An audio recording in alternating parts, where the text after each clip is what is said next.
All right. All right, thanks, folks. Take your seats. Thank you. Nancy, are you ready? I am all set, Your Honor. Thank you. All right, we are on the record today for the 28th Circuit Court in Missaukee County. I'm on the bench over here in Wexford, along with a few of the people necessary. And joining me today via Zoom from the Missaukee County Jail is the defendant.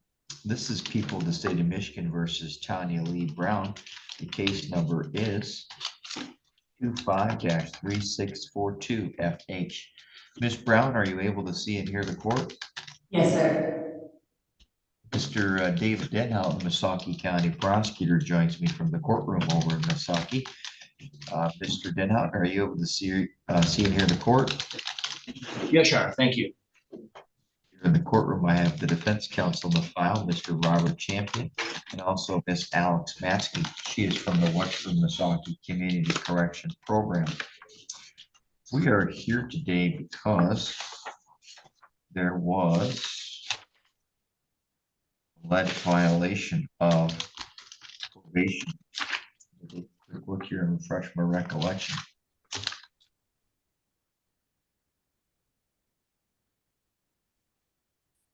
Like the allegations include that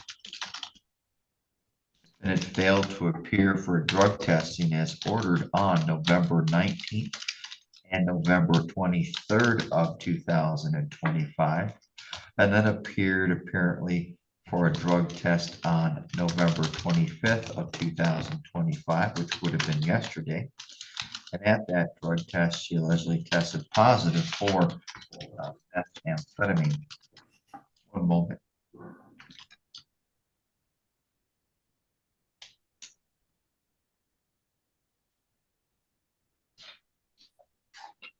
Okay.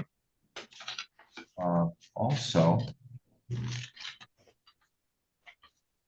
there is an attached, looks like a traffic citation. No, I'm sorry. I just see that's just a citation for allegedly testing positive. I don't typically see that, but what is that for, Ms. Matsky? Ms. Brown did not test with us. Okay. I am not exactly sure where she tested. We have not seen her. All right. Well, I see that looks like she had also a drivable license suspended charge on that date, so we'll add that to the potential bond violations. Part of that looks like, what agency is this one? Hold on. Missaukee County Sheriff Department. Yep, I see that. So they conducted the test. It looks like Sergeant Vorpagel. All right, so Ms. Brown, I need to tell you what those allegations were, which I've just done. I need to tell you that while an alleged bond violation could be considered a violation of a court order, which could be considered a contempt issue, the court doesn't treat them as such. The court treats this as a review of pretrial release conditions pursuant to the court rules. I need to tell you that these allegations, you have the right to challenge them, because you do have the right to due process. That means the prosecutor would be required to present evidence here before the court to establish probable cause whether or not you violated the terms and conditions of your probation. You could be present at that hearing. You could question and cross-examine any witnesses. Of course, you're represented by your counsel at that hearing. And you also could be, so you also have the right to testify, not testify, cross-examine witnesses, and so forth. If you're found to be in violation of your bond conditions, your bond could be continued, modified, or revoked. Now that I've told you what your allegations are, your rights, and the possible consequences, I need to see how you wish to respond. Before doing so, I'm going to turn to Mr. Champion. Sir, have you had an opportunity to speak with her? I have not, Your Honor, but the court should be aware she's also being arraigned at 11 this morning in Missaukee on the new charge of driving while license suspended. So with that, we would remain silent as to the plea and ask the court to enter a not guilty plea. So the court's going to treat this then as we can call it a not guilty plea, or what we'll do is we'll say that the defense is requesting a hearing on the matter. And so we'll have it set for a contested hearing within the court's schedule. Let me take a quick look here at the felony information.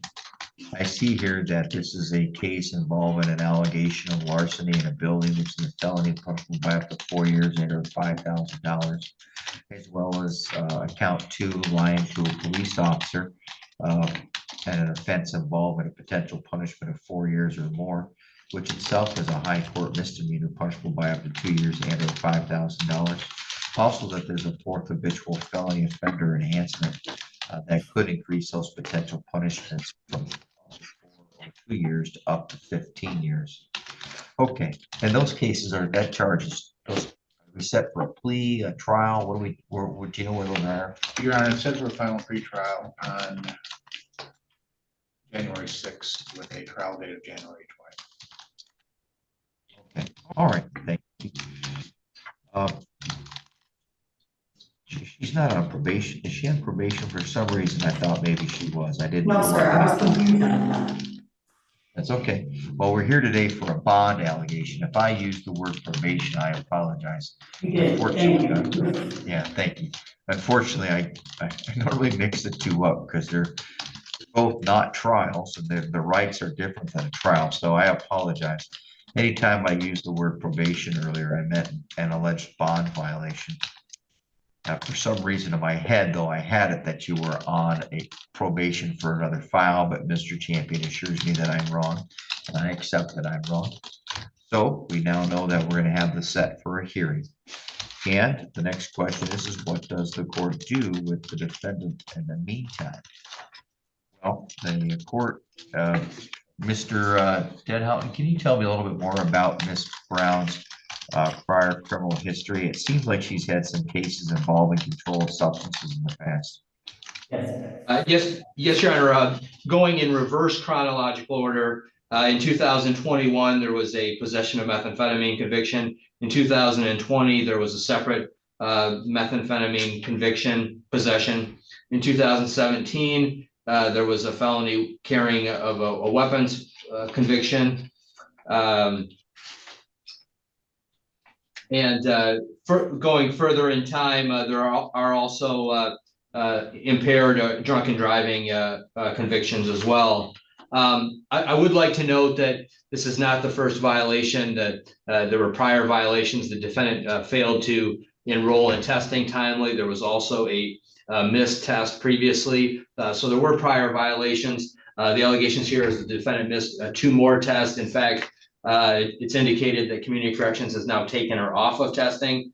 And there is, as has been referenced, there is a new case that's been filed, arraignment this morning, on driving while license suspended. It doesn't appear that the defendant has had a license since over 10 years, since 2014. So for all those reasons, we're respectfully requesting that bond be revoked until the hearing, Your Honor. Thank you. Any further to add, Mr. Champion? Not at this time, Your Honor. I'm still collecting information. All right. Well, the court's going to deny bond or revoke bond this time, remand her to the custody of the Missaukee County Jail. I know she's got that an arraignment lined up later today. Of course, that's for a driver's license suspended, so I don't expect there to be any. I'm sorry, I would expect there to be a bond. However, the court will deny bond at this time. We'll have this set for a hearing, and I'm going to make a note here.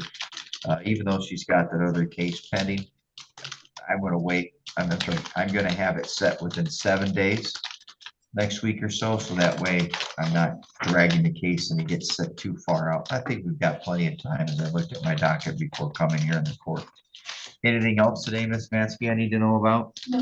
Mr. Champion? No, Your Honor, thank you. All right, Mr. Denhoughton, anything else today?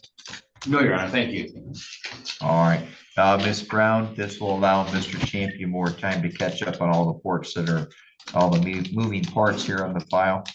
And we'll see you next week. Thank you, folks, for your time. We are adjourned. Thank you, Your Honor. Thank you.